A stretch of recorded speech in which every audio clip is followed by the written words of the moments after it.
Hey, what's poppin', code adventurers? Welcome back to another exciting episode of our coding journey. Today we're diving into the world of Golang, benchmarking, and trust me, you don't want to miss this. So let's start with a brief overview of benchmarking. What is benchmarking? A benchmarking or a benchmark test is a way to write a test in such a way in Go that allows you to benchmark its performance. This is built into the Go toolchain, the testing toolchain, and we can efficiently test our code and iterate on it and get statistics that we can use to tweak our application and make changes to it. There's going to be two examples that we're looking at today, and they're going to highlight the reason why we really want to benchmark. When we make changes to our code, we want to know not only is maybe a change we're making impacting our accuracy, and we can do that with unit tests, but sometimes we want to know if the change we're making is going to affect the overall performance. I'll give you a practical example. In my work environment, I ran into an issue where something wasn't running as performant as I was anticipating. And it was a situation where we had a function that parsed strings using regex. And one change sped up the process by like 100x because of the number of times we were running this regex. So not that this is the right example, but we had the regex defined inside the function. And so what was happening is every time we would call the function, it was recompiling the regex every time. One simple change that we made that was like a 10x improvement to our execution, we were parsing very large text files, was to move that regex outside of the method. So it only compiles once, and then regex has this must compile functionality. And now, because we were only compiling it once instead of millions of times a second in some cases, we gained phenomenal improvements in speed of execution because now the function was just worried about executing the pattern and not recompiling it and checking it every single time. So that's one example of why you would use benchmarking. And we were parsing some very large files and speed was paramount. So we were able to see that removing the regex and moving its location improved our speed and overall our application efficiency. And you might think, well, in today's day and age, this was 5, 6, 7, 8 years ago. Well, we really don't need to worry so much about CPU and memory cycles. We've got much larger computers. We've got much larger memory capacity. And yeah, maybe to some extent, but when you're looking at real-time data and real-time data processing, you really want to be able to parse your data as much as possible. But then the second thing, maybe you're out there and you're a developer and you're running your own web server or your own app, and you're paying for DigitalOcean, which is my preferred provider, cloud provider, or maybe it's Amazon, or maybe it's Linode, or one of these other cloud providers out there. And you're paying for them, and you're paying based on your service's ability, right? Or rather the resources that your service is using. So you may need a 4 CPU server and 16 gigs of RAM for your process to run. Well, if you can improve the efficiency, maybe you can get that down to a 2 vCPU and 8 gigs of RAM to run. And so even if you're running your own side project, or, maybe, these things are cheap, but if you can run your application on the cloud for $20 a month instead of $40, well, that's a better solution, right? So there's lots of reasons why you want to benchmark. You could also, if you have a process that's running slow. So I'm going to give two examples since we're in Advent of Code and we're focused on Advent of Code. There's two examples that kind of came to mind for me. The first example was asked by one of our users watching the channel, and he had suggested an alternative method for approaching the day one problem. So if you recall, just a brief overview, in the day one problem, you had a set of input text that had numbers, and you had, in the first iteration of it, you had to go from left to right, and you would get the leftmost number and then the rightmost number, and then you would sum that up for the score. In the second iteration, you had the same problem, but slightly more complex, in that you would go from the left to the right, but then you would have the words of, like, say 16. And if 16 is scene, then that is considered a number starting at the position of S for 16. So you would want to grab those two numbers. There's multiple approaches. You can go from like start an index left, start an index right, and kind of work to the middle. That works and has a level of efficiency, but when you start having to expand out these, it gets a little more complex. So what I chose to do was just go from a left to right approach, in that on the first number scene for the part 1 and 2 of the problem, first number scene, that's always the left and the right. So we have 7, 7. And then I processed one index at a time forward, moving through here, here, here. And then anytime I would see a letter that potentially was in my map of characters, which actually is 6, we don't have 16, we only have 6 because it was 1 through 9. If I saw an S, and we can look at the code here. So if I saw an S, then I knew that I had to look to see if I could expand that word further. So here's my case statement. So here are my options.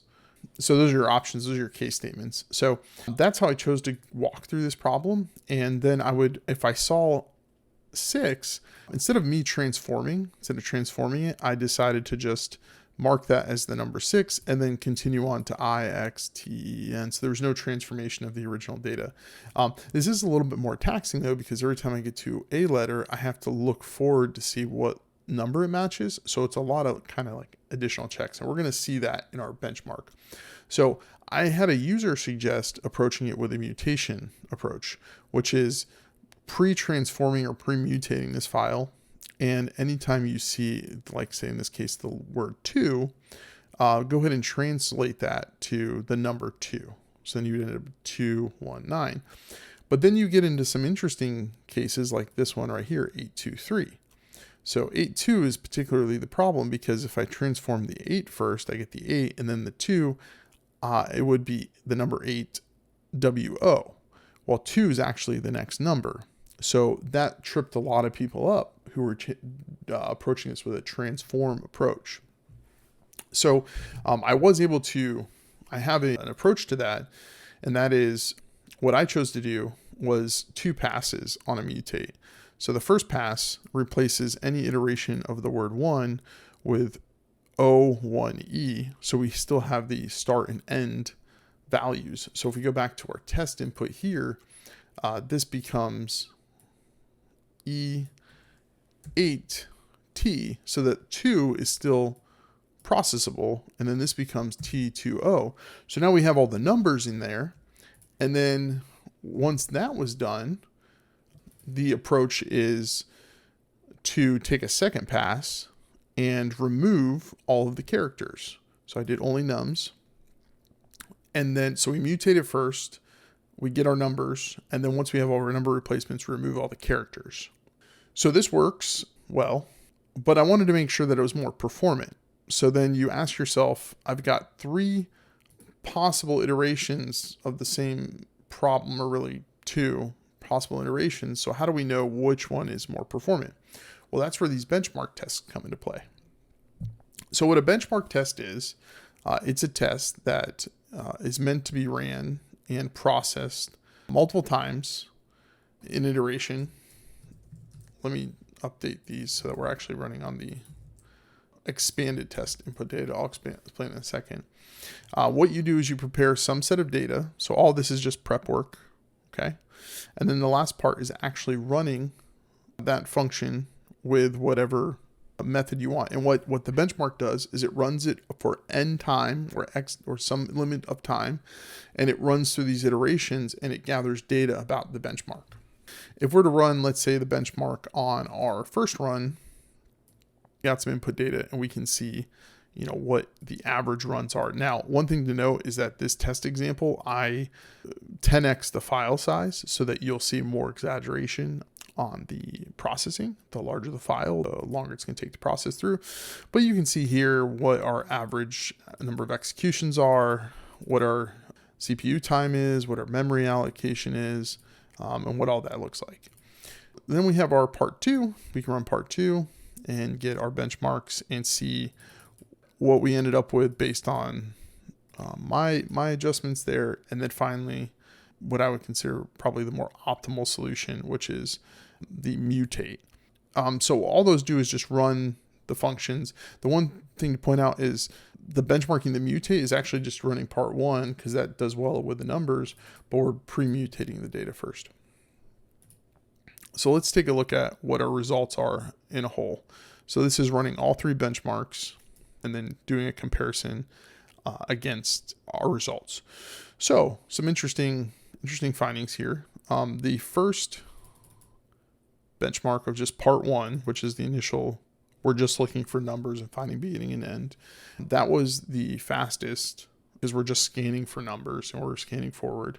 And you can see what you're looking for here is the lower the nanoseconds in operation and the lower the amount of bytes and allocations, kind of the better, although allocations are okay. The higher this first number is, the more executions, the better. So you can look at this first one and say, okay, that's the most performant. But obviously we have this other requirement where we have numbers as integers and we want to consider those. So if we really want to compare, full requirement of the final problem, we really need to look at these two in context. So the first one is my initial approach that you saw in my day one video. It works. We didn't have any mutation problems, and that was great. The second implementation is where we're actually pre-mutating the data and then just using our initial part one script on that mutated data. So a few caveats with the mutation, but I decided to go ahead and remove the letters or anything that was after the initial mutate non-numeric so that we would end up with just numeric, so we would minimize the amount of processing of data.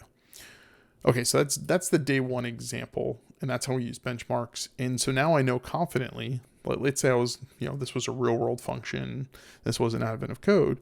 I know that my new implementation, which we can prove tests out correctly with our other tests, but with our new implementation that is A, accurate based on the unit test, but B, also going to be far more performant. Okay, so that was one example.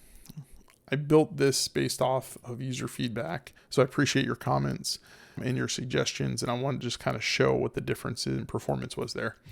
All right, so then I also ran into another situation on day 5 where I was running a less optimal solution, and it executed in a couple minutes. We were fine.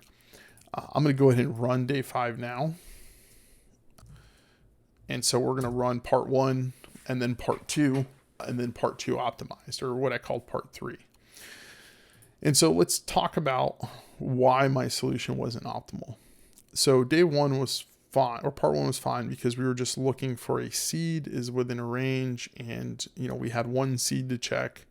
And so that was not an issue at all. I created this method that went through and basically traverse the mappings. I'm not going to rehash the problem. If you want to know more about day 5, I'll put a link to the day 5 video in here and you guys can click it, but I won't rehash that. Everything went great. But then when we got to part 2, it changed from you just have some seeds with static values to here's a range of seeds. Okay. Well, we already have a solution for a single seed. So then the answer is just loop through or iterate from your beginning to end seed and test every seed, right? Well, that's fine, but we went from testing 10 seeds to, I don't know, hundreds of thousands of seeds. So that actually takes a really long time. In fact, part 2 is running right now based on the initial input. So the input was this, and initially it was test this seed, test this seed, test this seed. But then on part 2, it said, no, this is your first seed. This is the length or the count of seeds to the next seed. So you have to do this plus this, and that gives you a range. And so the brute force solution works, but it takes minutes to run. Another user pointed out that they took a different approach, kind of going from 0 up, and they were able to get 3 seconds or so execution time. After I finished this, I had another thought as far as optimizing, which is splitting it into ranges or chunks. So let's talk about that solution, and then we can look at some of the benchmarks. So The answer is to switch from our mindset of thinking about these as individual seeds, as range of seeds. So when we create our initial seeds, we send in the start of the range and the end of the range. And we do a score range. And what we're saying is, and the reason why this is so much more performant is because instead of expanding our checks to n length of number, we're only doing one check or maybe a few checks based on the mappings for each chunks or each range. So when we score the range, similarly, we do the same thing, but instead we're passing in, instead of a single integer, we're passing in a slice of ints. So that way we can chunk or expand our size so that, if we have an input of 10 and 5,000, right, that means that we're going to have to iterate in our old method between 10 and 5,010, which is a lot of processing. But if I pass in the range, we only have to do it once. So as you can see here, part 3 finished. And we have the same results, and it was almost instantaneous, like less than a second, maybe. We'll look at the actual benchmarks here in a second. So the approach is that as I walk through these mappings, I chunk out the things that matter. And then I create them into chunks, and then I pass them. So like when we get the soil, for instance, I may pass in one range of seed, but I may get back 6 chunks or 6 ranges because we're saying like these 20 seeds were outside of range, these 20 seeds were in range, and these other 20 seeds were outside of range. But here's your 3 possible ranges to check on the next check. So this takes our millions of checks, maybe even down to tens of checks, maybe hundreds of checks, if at hundreds. And we're able to iterate through this map very quickly. So I'll give like another example. If we look at our tests before we go into the actual benchmarks on day 5, I wrote some tests, so maybe this will help kind of articulate what we're looking at here. So in this particular example, if we have a source integer of 29 and a end integer of 35, right? We want to see what it maps to, right? What destinations. And so in our example, this is the start destination. This is the end destination, or I'm sorry, this is the start destination. And then it's the start plus this is our end destination, or how many numbers are in that range. So what happens here, since we have a 29, it checks the first mapping. And since the low number is greater than the high, it skips it. It goes to the second mapping. And I'll dive into the code here in a second. It goes to the second mapping and sees that, well, 29 is in the range of 10 through 30, right? Because this is the amount of numbers above 10. So it's 10 plus 20 is your area. And since 29 is in that range, then I have to map down, right? And say what the difference between 10 and 3 is, which is 7. So it's 29 minus 7, which gives us our 22. And then the remainder, 30 through 35, right, that is outside any of these mappings, becomes a straight map. So that's what was in the rules. Again, you can go back to day 5 video if you want more in depth, but that's how that works. So let's go to get dest ranges and we'll see the actual implementation. It should only be a couple more minutes. So we given a set of sources. So that's initially our seeds, later that's soil, later that's water, etc., etc. Doesn't really matter. And we iterate backwards in the sources list. This gives us the ability to delete. If we iterate forward and we delete something, it just messes everything up. We check to see if our high bound of our input is less than our low bound of our input or mapping. And if it is, then we know it's a straight map return. Similarly, if the low bound is less than the low bound, then we know we have some stuff outside of our bounds. Let's go ahead and handle that.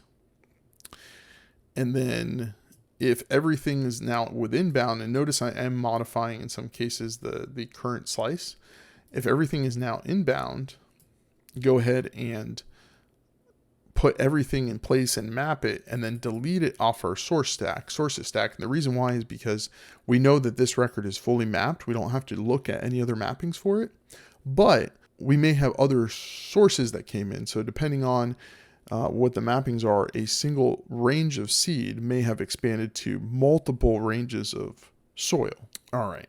So last thing here, there is one other scenario where some of the data is within bounds, but some is pushed outside the right side of the bound. There is one other key factor here in order to make this work, is that I ordered the mappings.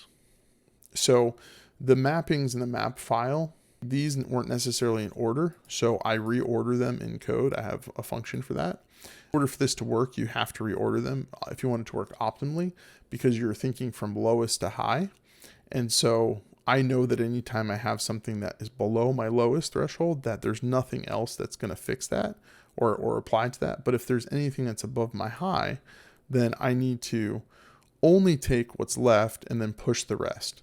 So that's what this is here, is that if there's anything on the right bound, I'm only going to map what's inside my range and then push everything to the right. Okay, so all of that is done, and we push back a slice of destinations. Anything that's left inside sources at this point, meaning anything that's probably above or upper bounds, is just a straight map. So that's the implementation of this new performant method. It's something I thought about that night, but didn't really approach, and I wanted to come back and kind of rectify my brute force approach. So we've got a bunch of tests here. I'm not going to go into those. I want to focus more on the benchmarks. So again, we can benchmark part 1. We can benchmark part 2. And we can benchmark part 3. And we can really get an idea of what those values are. Let's run them all together.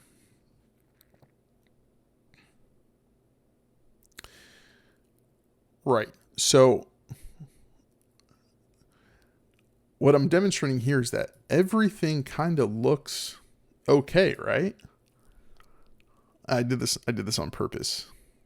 This example on purpose. So everything looks okay. It really kind of doesn't look like I really made things better, right? I mean, maybe, but maybe not. Okay. Well, here's the kicker. We did write a benchmark test, but when you're writing benchmarks and you're testing things, you need to know your input.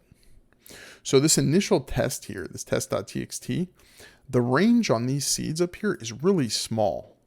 So, it's not even like crazy high, it's just really small. Now, we know that our main run is much more complex, but even with like a test case, this is so small that while you could say part 2, which was my initial brute force implementation, is running about the same number of executions and about the same speed and about the same allocations, maybe even like less allocations, it might be better. It turns out it's actually not. And you have to, again, know your test input. So what I did was I created just a copy of test, and I expanded the number of initial seeds. This is important when you're benchmarking because you need to know your input. All right, so let's change to this new file that better highlights the problem we're trying to solve. Okay, perfect. And wow, look at the difference in those results. So what you can see here is with just a little expansion in the file, just one number, okay, this is still one range of numbers. My previous implementation was absolute doo-doo garbage. Yes, that's right, garbage. And in comparison, you have way more operations, way less executions, about the same memory and allocations, but way less efficient because we're going through every single integer and we're checking. And while my Mac, was able to produce a result in, I don't know, what was that? 218 seconds. I mean, it's not quite 5 minutes, but pretty darn slow. So if we look at this example, massive improvement. In fact, pretty much just as efficient as the initial implementation, but we're using ranges. So, it's when you're doing one check versus a range of checks, you're always going to win. But I mean, it's not even that much worse, right? So this is where you can really see the power of a benchmark, and why it's important is that it can really help you optimize your code. And when you're really thinking in the context of speed and performance and benchmarking, you can move yourself from just being an average developer to a supercharged developer. It unlocks so many different opportunities in your life if you're able to, even if you create an unoptimal solution like I did here in the beginning, go back, look at it and say, how do we really do this in an optimal manner? So that's all I have for now. Thank you for joining me in this adventure on benchmarking. I hope that you took something or learned something from this. If you guys would like to see more videos like this, please like and subscribe. As always, over and out.